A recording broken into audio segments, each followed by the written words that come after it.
manos y mantenga las manos, brazos, pies, piernas dentro del vehículo. Gracias. Hello everyone, and welcome to Kilimanjaro Safaris. Before you begin your trip,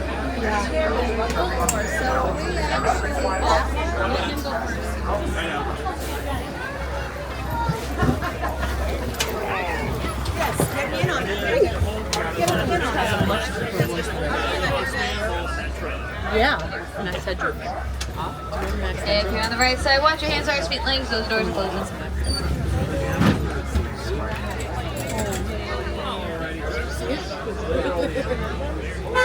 I'm Sanjay Sonaward. My name's Madison and friends. I will be your Safari tour guide today. Couple things to keep in mind before we get out of the reserve. Make sure we're keeping our hands, arms, feet, and legs inside the truck at all times. Don't want to lose anything over the side, so won't be able to stop for it. You're welcome to let me know at the end, and we'll do our best to get it back for you. Also want to make sure we're staying seated at all times. This can be a very bumpy ride with a real truck and a real driver. While I do my best, I can't predict every pothole, so for your safety and for safety of those around you, make sure we're staying seated.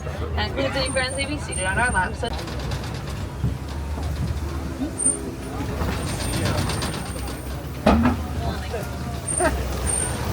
Now we're starting out in the little terry forest where animals are getting camouflaging. Not sure if I see anybody on our right just yet, so I'm going to keep on moving forward.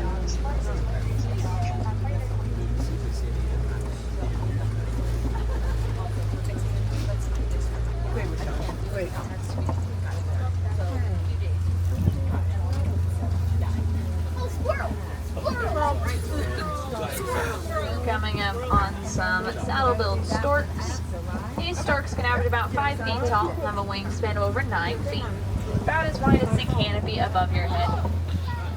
They like to hang out in pairs, one male, one female. You can tell who's who based off their eye colors. Females have bright yellow eyes and males have black or brown.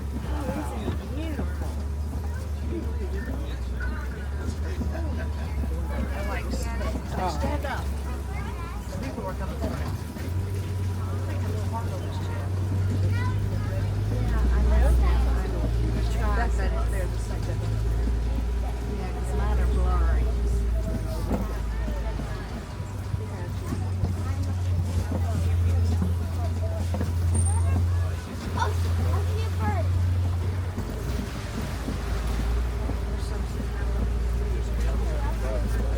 Coming up on 2 different species of antelope. The light brown friends are the greater kudus. Only male greater kudus have horns. We know those are females. The dark brown friends are the bongos. Both male and female bongos have horns that point backwards so they can easily run through the forest and not get caught on anything, which comes in handy when trying to escape predators.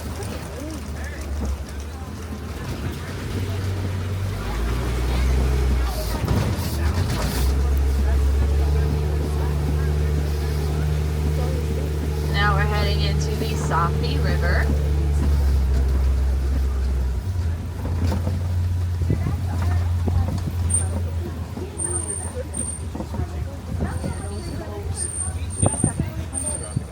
Passing by some pink-backed pelicans.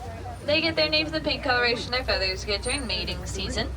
They also like to put their nests together during mating season to create neighborhoods. We call it colonial nesting. It's kind of specific to them. There was one over there the other day too, though. Oh, there was? Yeah.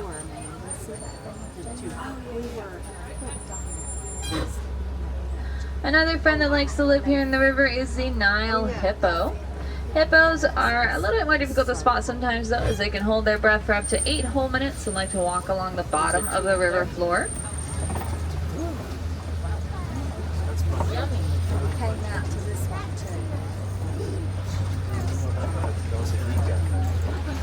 They're not the greatest swimmers because they're not very buoyant. They can't float, which is why they prefer to sink to the bottom and walk and just push themselves up to the top when they need air. Another place you can see the hippo is the Gorilla Falls track, where there's an underwater viewing window you can watch them go walking by.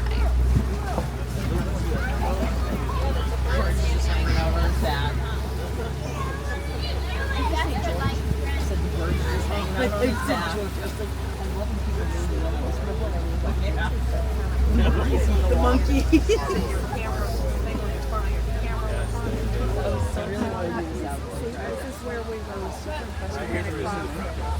Oh, look at him. Oh, that was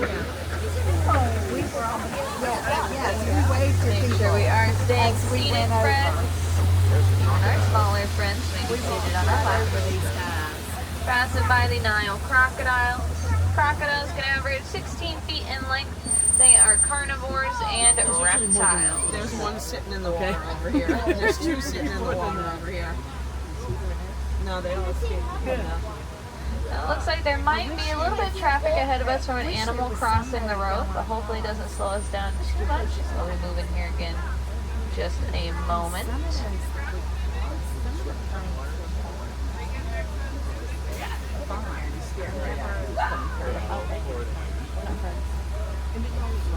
Yeah, it's too amazing. I will see the little pavilion. The giraffes are my favorite.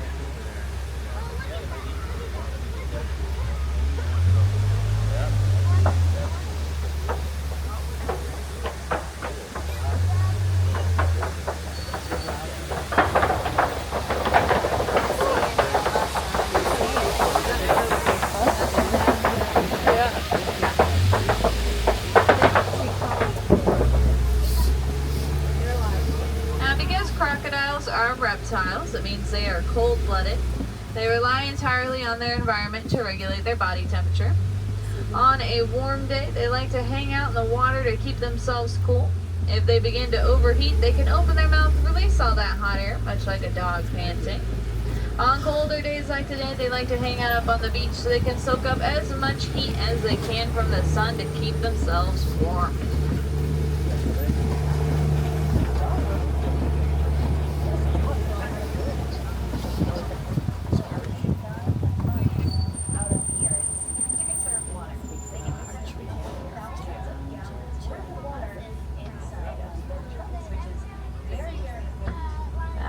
Stop is the ecosystem of the savanna, which is the majority of our reserve. It's kind of like a grassland or a prairie, so we can see quite a variety of animals living out here.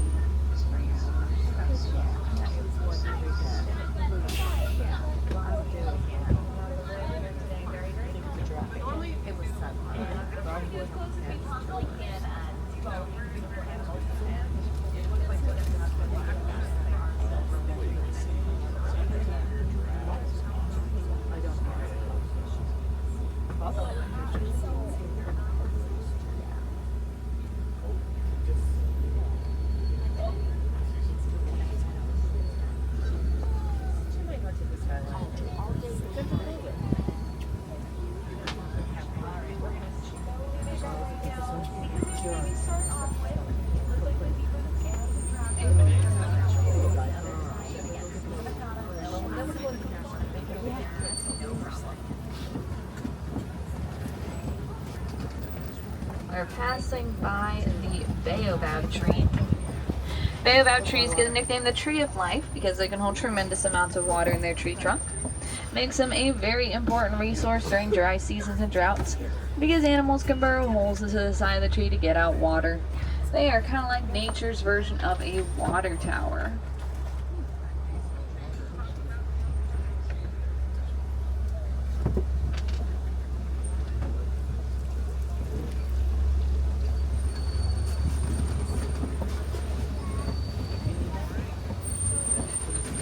Have a folder for that.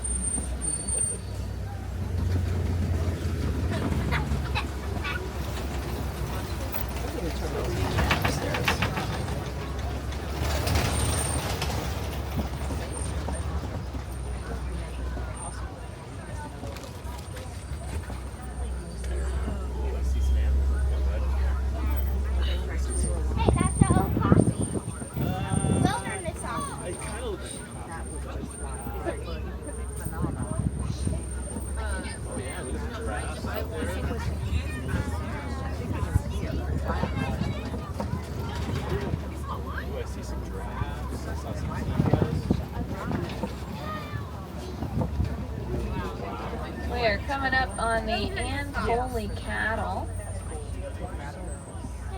Ankole cattle also get the name Watusi cattle. The Watusi people that domesticate them in Africa. Their horns look like they weigh a ton, but they're actually nearly hollow, which allows the cattle to push blood through to the ends to cool their bodies down using the extra surface area.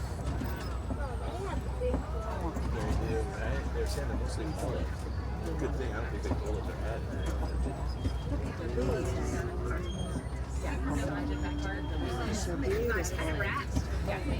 Do they shut it?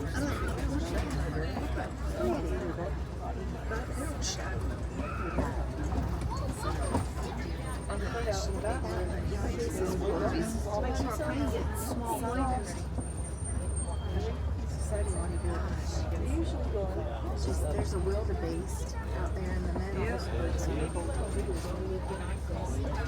He's up there rubbing on the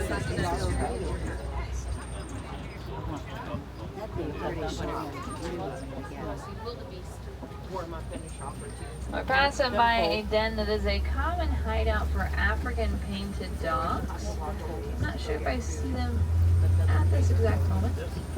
Distantly related to your canine friends at home, they're the most successful predator on the savanna. They have a higher success rate than both lions and cheetahs because they hunt in packs like wolves. Oh, there they are. They're laying down. Right there. Chilling in the hay. They're all staying. Yeah. Coming up on the Sable Antelopes. Make sure we are still staying seated.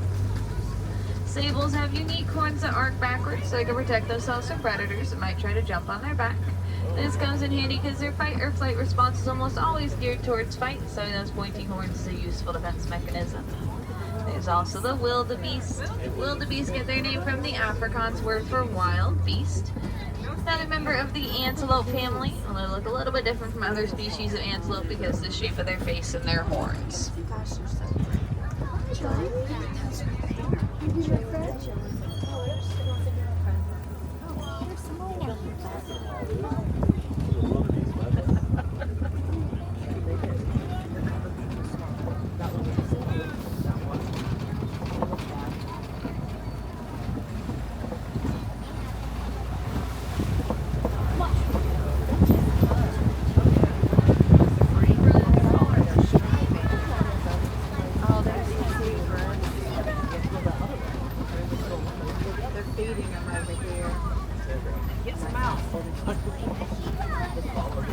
Zebras are going to be on your side. Yeah. Coming up on the Hartman Mountain Zebra. Each zebra has a unique stripe pattern. No two zebras are the same. They'll memorize each other's stripe pattern to imprint on one another, so they can always come back to the same family members in their herd. You may have also been able to see an eland there for a second. Eland are the largest type of antelope. Both males and females have horns and similar colorations, make them a little more difficult to tell apart. There's a few different species of eland, but those were common elands or Patterson's elands. I think they went into the brush over there.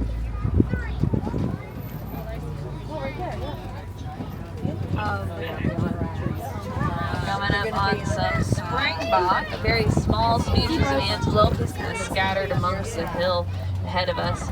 Springbok get their name from the way they spring up into the air, as they can jump 6 feet vertically and 13 feet horizontally in one jump. And then of course the Maasai giraffe. Giraffe can get between 14 and 18 feet tall on average. They like to use their prehensile tongues to strip leaves off of branches, much like their cousins the okapis. You can really easily see the ossicones on the top of a giraffe's head. They're much larger than their okapi cousins. But both males and females have them, but with okapi only males have them. Thinking about it.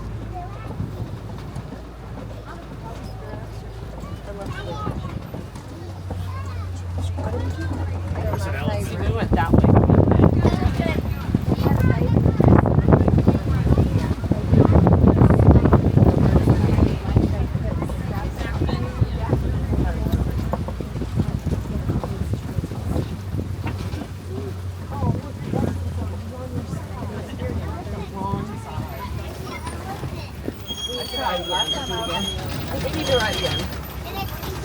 All the good sides.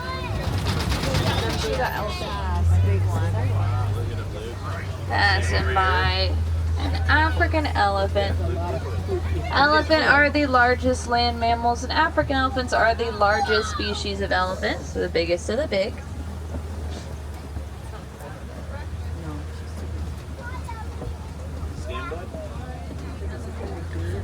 Both male and female African elephants have those big tusks, which are actually giant teeth.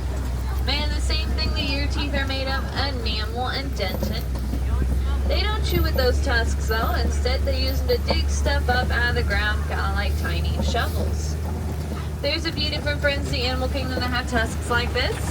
Warthogs, for example, have very small tusks, but they use them in the same way. And then there's the Babirusa, which actually have 4 tusks each. 2 that they use primarily for defensive protection, and 2 that they use for digging like an elephant.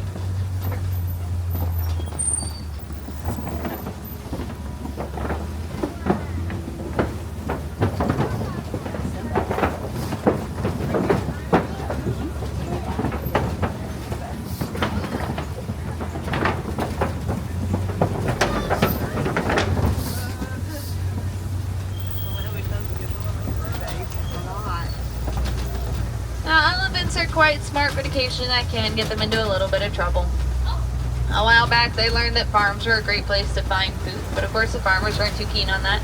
So they partnered with researchers around the world to create the Elephant and Bees Project. This allowed farmers to build beehive fences around their property that protected their land and their crops from the elephants.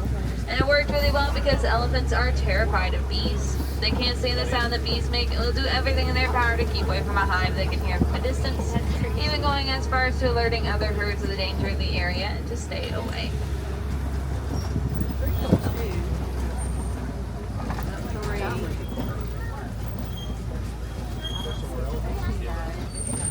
If you ever like to learn more about that project, you can check out their website, theelephantbeesproject.org.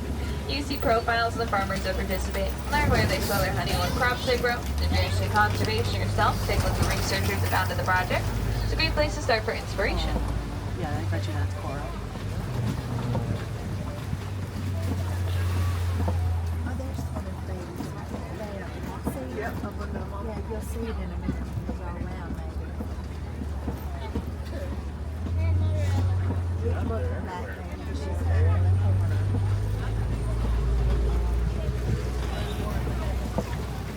See, come on. There she is. See? And that one's not the one that turned one. That's the newer one.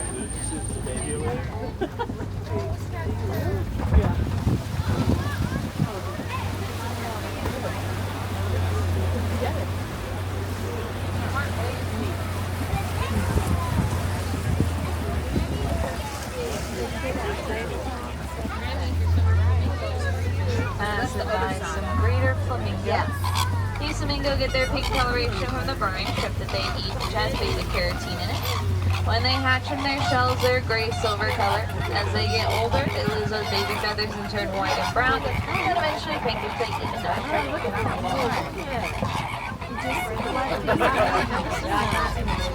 how pretty that is. They do. They do.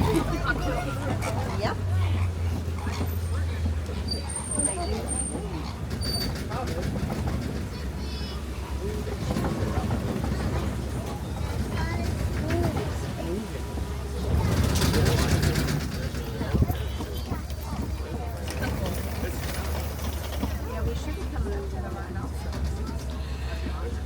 Off to our left, there is an ostrich, but I think we'll get a better view of it as we come around the other side of this bend.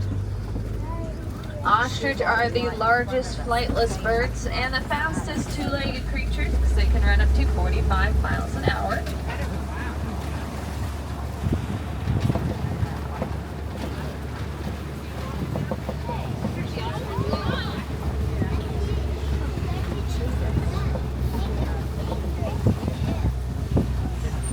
We know this is a female ostrich because the color of her feathers are gray instead of black, which would be the color of a male.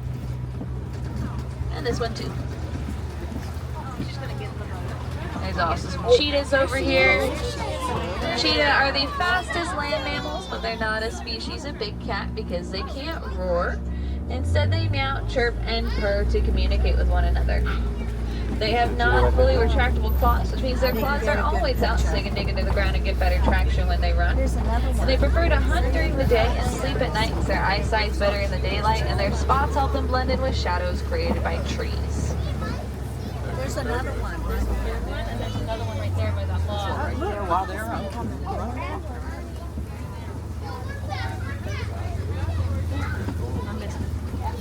Now, big cats like lions are the opposite of cheetah. They prefer to hunt at night and sleep during the day because their eyesight's better in the dark and they don't have that camouflage of cheetahs that helps during the daylight hours. This is generally why cheetahs are considered to be more active in the afternoon and lions more so in the early mornings and late evenings. Barely see them.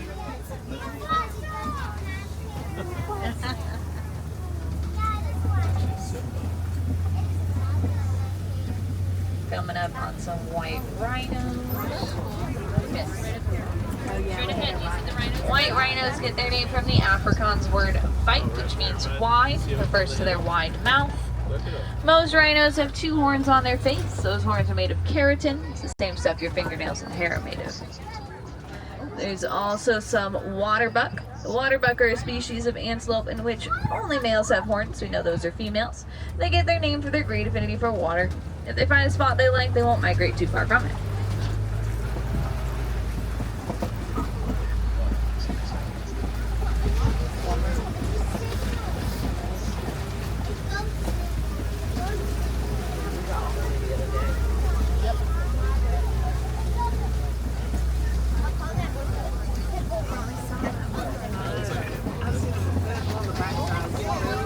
Because I've seen them right up there. We're passing by some dens that are common hideouts for warthogs, but I don't think I see them quite yet. Warthogs are very closely related to domesticated pigs. They're very smart and like to reuse the dens other animals dig out so they don't have to do so much work on their own.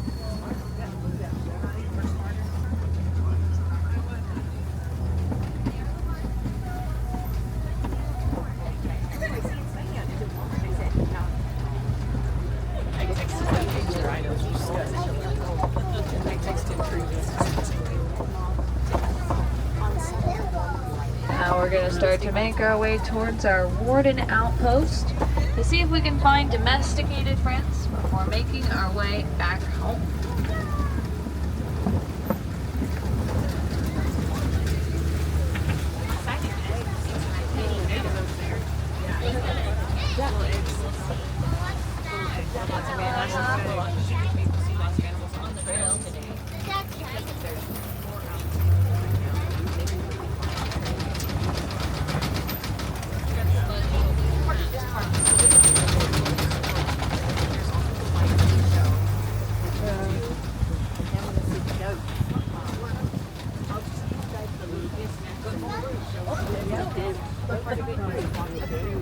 Coming up on the Nigerian Dwarf Goats. Because of their small size, they are farm favorites that don't need much land to be happy.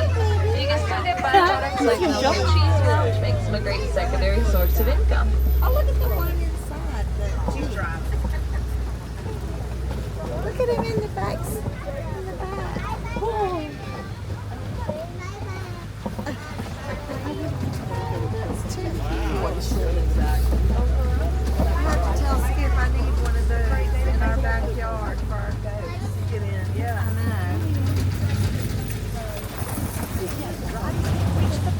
Now, past the outpost means we're headed back towards Harambe in the village. You guys want to see some more animals? I was just checking out the Gorilla Falls track, which parallels the reserve. Lots of animals live on the reserve can be seen from that trail, like the okapi, hippo, and occasionally zebra.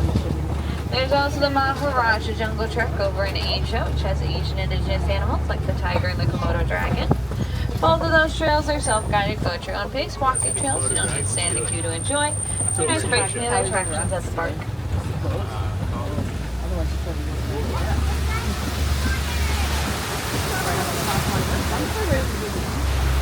We have any wilderness explorers on the track. We've been riding Simba 1. Simba like the movie star 1 because he's number 1. A good place to find wilderness explorer guides is right in front of the Gorilla Falls trek. We'll track them down to get that safari patch for your book.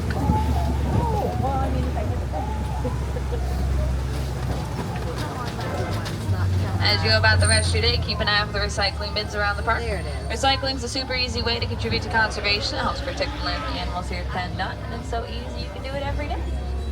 Now here in Harambe, we don't like to say goodbye. It's a little bit too sad and too final. So we say instead is Kwaherini, which means go well.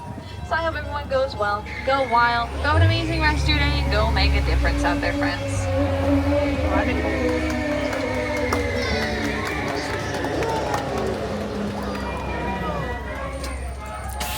If you're on the right side, watch your hands, arms, feet, and legs. Those doors open. Watch yourselves as you disembark. Kwaherini, have a great rest of your day. Hope to see y'all again soon.